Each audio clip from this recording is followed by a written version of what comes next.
What's up guys? For today's video guys is meron tayong i-reveal sa inyo kung anong pabango nga ba yung ginagamit ko kasi maraming nagtatanong bakit sobrang bango, bakit ang tagal mawala ng amoy. So isa lang naman yung sikreto ko guys, gumagamit lang naman po ako ng Billionaire's Perfume. Billionaire Perfume, ang ginagamit ko dito is ito.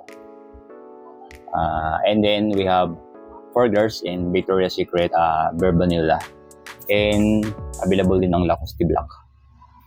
Okay, details sa pabango na to. Yung pabango na to guys is made in Philippines po siya. So gawa ng Pinoy, pero yung fragrance oil niya is from France. So, yun. And yung amoy nito is tumatagal siya ng 8 to 12 hours.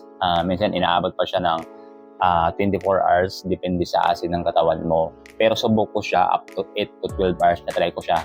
Talagang legit guys, at least din proven, andyan pa rin yung amoy niya. Yung tipong bihis ako ng damit ngayon tapos nilagay ko sa labahan yung damit ko, tapos nung maglalaban ako kinabukasan, pag amoy ko nandun pa rin yung amoy ng pabango. Kaya grabe, sabi ko sobrang proven talaga itong pabango na to.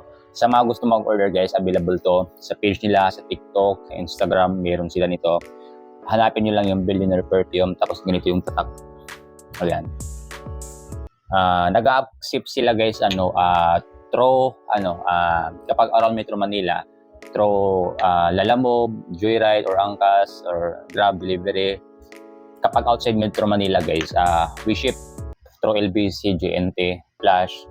Ayan. And yung mode of payment niya is we accept through GCash, bank transfer, cash on delivery around Metro Manila. And right now guys, hindi pa to available sa TikTok. Available na to sa TikTok, may account na sila. Pero wala pa silang Yellow Basket kasi inaasikaso pa nila yung mga documents na kailangan ipasa sa TikTok para magkaroon sila ng shop, para mag-click ka na lang sa Yellow Basket makakapag-order. Kaya for now on guys is through muna sila, manual.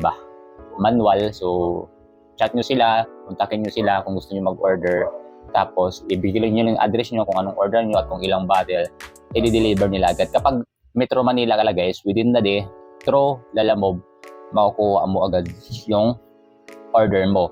Tapos yung mode of payment is pwede GCash, COD, bank transfer, depende sa'yo. Tapos kapag outside Metro Manila naman guys, nag-offer sila through GNT, Flash, or kaya naman LVZ.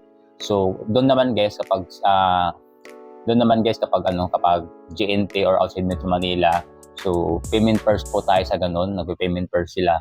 Pero pwede rin naman cash on delivery. Yun nga lang, mas matagal yung process kung kung mababayaran mo siya agad, mas mabilis mo siya makukuha. Kaya pang inaantay nyo guys, this 2025, pabanguhin natin ang takbo ng buhay ng bawat isa. Kaya sa mga gusto mag-order, PM lang kayo sa page nila.